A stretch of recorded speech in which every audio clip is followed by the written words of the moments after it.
Hello everyone, welcome back to my channel TechMaestro. My name is Karan. I'm a software engineer at Microsoft. TechMaestro, for those who don't know, TechMaestro is a community started by me. It's a community of people where we collaborate with each other to help each other succeed in our software engineering journey. So in this video, we'll learn about detecting cycle in a linked list. So without any further ado, let's start and jump to the question or the topic of the evening. So let's take an example. Let's say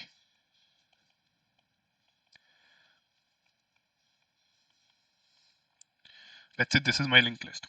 Now I have to detect whether a linked list exists in whether a cycle exists in a linked list or not. And at the last of the video, we'll also discuss the algorithm that we discussed. I'll mathematically prove why the algorithm actually works. So watch till the end to understand the crux of the video, or the crux of the mathematical crux of the algorithm. So let's jump into the first use case, first algorithm. So okay, let's try to build the case. What can we do here is, so what we have to do is detect a cycle, and a cycle will only exist if a node is connected to some of the previous node. In this case, this node is connected to this node, and due to which a cycle exists. If my linked list is straight and if no node connect to any previous node, then the cycle will not exist. So this is one very basic observation that you should have. And building on this observation, what we will do is we'll try to build our first algorithm, and that algorithm utilizes hashing. So what we can do is as we move forward in the linked list, we can start storing the linked list or the nodes that we have visited in a hash set, basically in some hash table. And if at the time of the next, if I find out that I've already visited this node, basically I have detected the cycle. So as simple as that. So basically what we do is, as we move forward, we check if this node has already been encountered. If yes, we return directly because we have detected the loop. Or secondly, if not, if we have not encountered this list, then one, add node to the list or to the set, so that next time if we encounter this again, we can check and move forward. Okay, let's try to see how this algorithm, how can we write code for this algorithm. Let me take a different color pen for you, or let's take a red pen or the standard black pen. So what I need to do is, I'll write a basic function. Just excuse me for a second. Yeah, public, let's say we have to detect cycle exist, boolean detect loop, and I have been given a head. Now what I will do is, first I will create a pointer.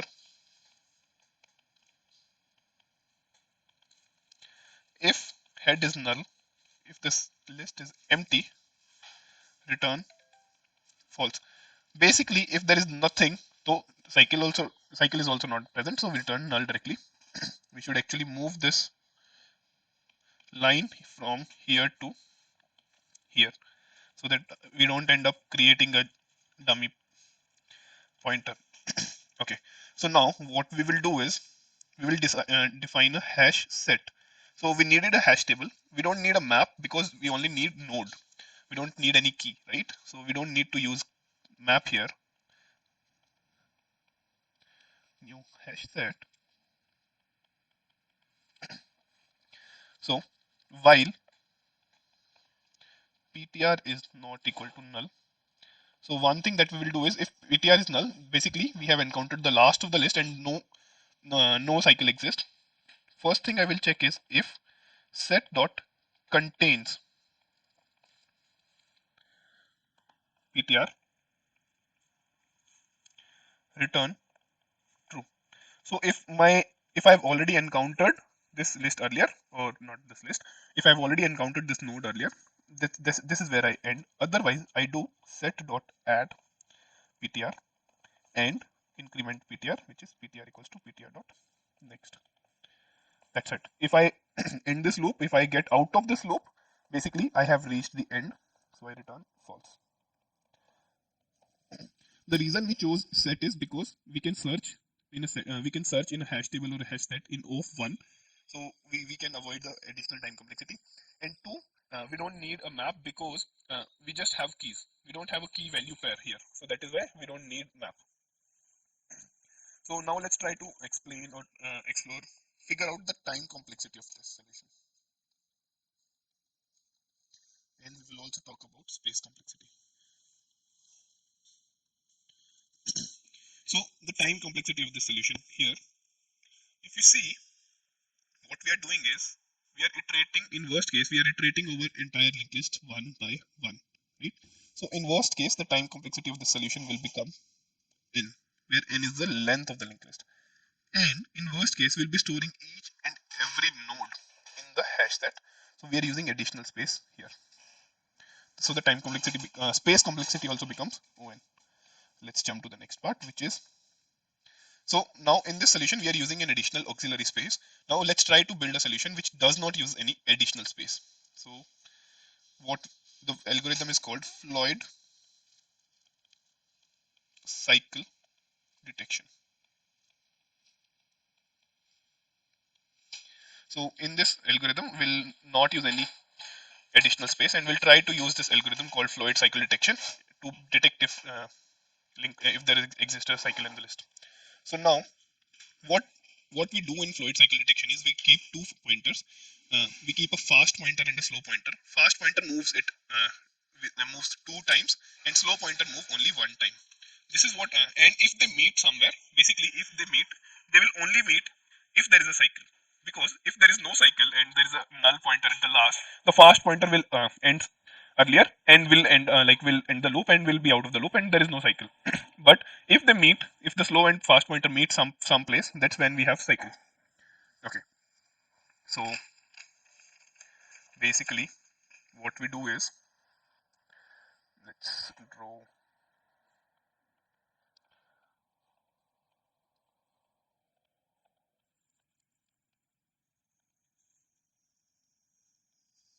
So we have a fast pointer which moves 2x of 2x and slow moves at x. So fast moves 2x of the slow pointer. So what we'll do is, here we have fast and slow. So slow will go here, fast will go here. Let's see this in action, right? Slow, fast. Now slow will, I'll do one thing. I'll use yellow for slow and red for fast. Slow will go here, fast will go here. Then slow will come here, fast will come here, here. Yes, and it will keep jumping between these. And slow, then slow is here, fast. Slow is here, fast is here. Then slow is here, fast is here. Then slow is here, fast is here. Then slow is here, fast is here. It is in the second iteration. Then slow is here, fast is here. Then slow is here and fast is also here. So they move here on this node. This is their meeting point. So basically, whenever there is a loop, it will always meet. So this is what we do in the Floyd cycle detection algorithm. So let's quickly write code. Node head. So if my head is null, or there is either there is 0 or only one node.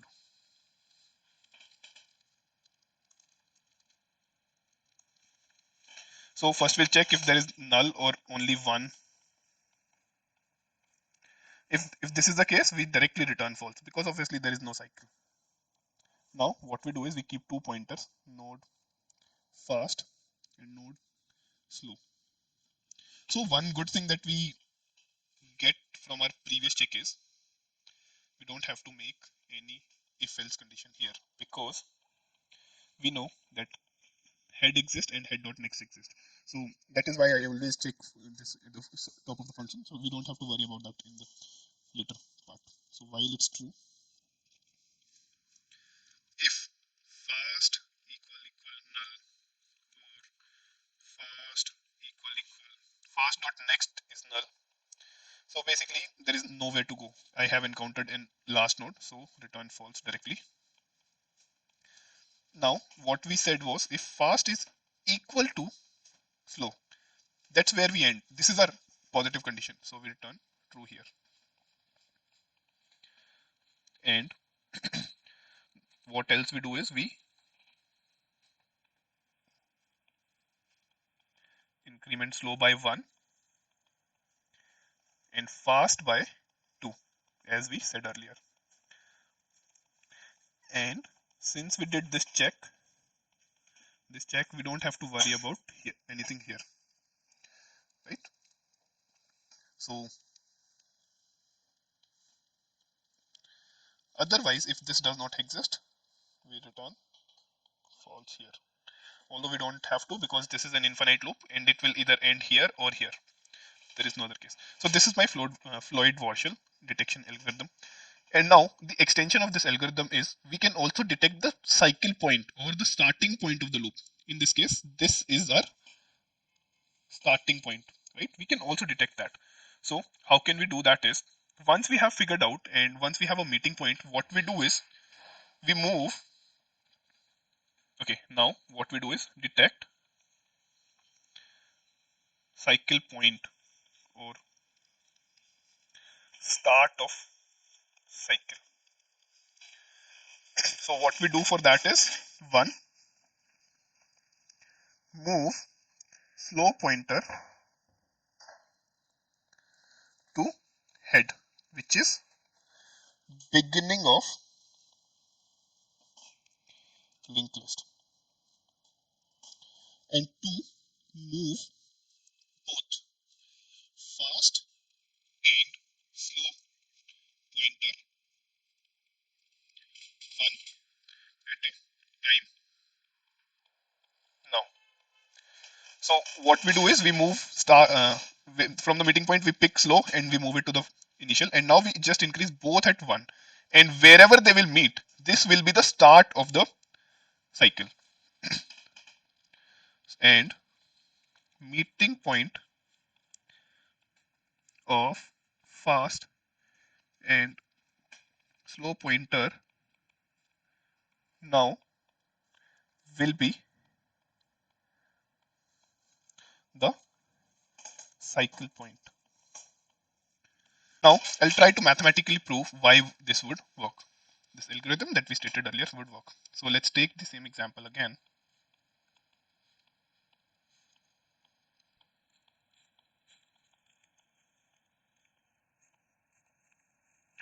Now let's assume the distance between first and the last, the start of the node and the start of the cycle is x.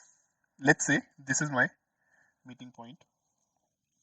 The distance between start of this and this is, let's say, y, and the length of the loop is L.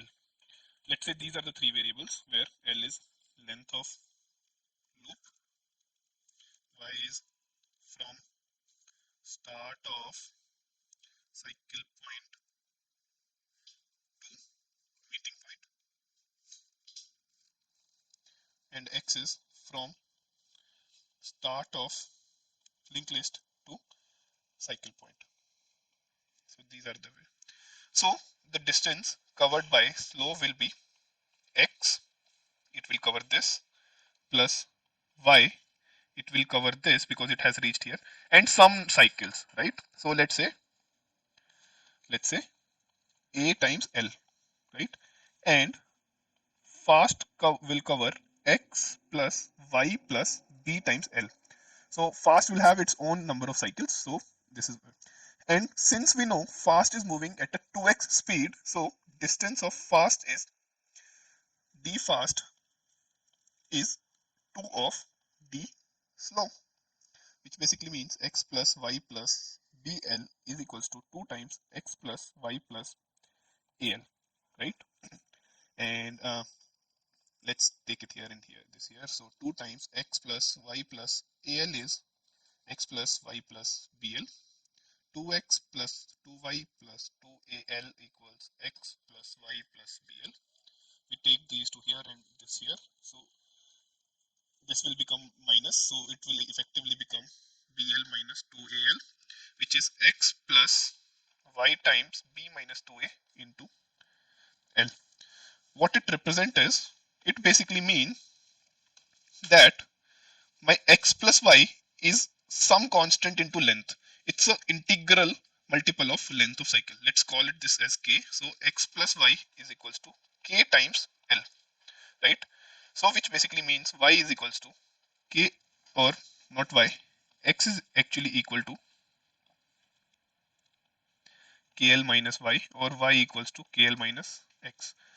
Now, if my slope pointer is at the start, and let's say it covers x distance to reach, if my slope is here, and to reach a starting point it will have to cover x distance, right? We marked it as x.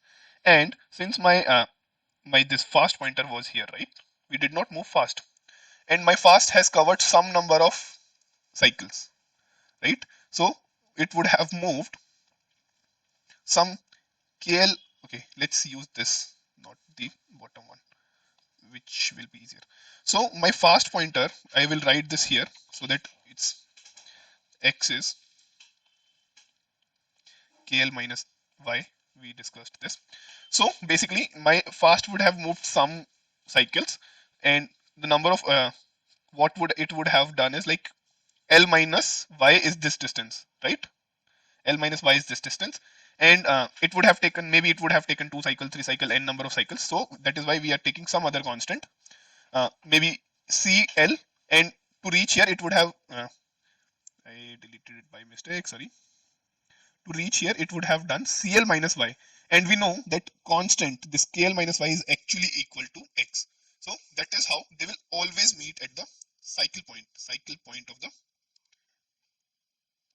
they will always meet at the cycle point, right?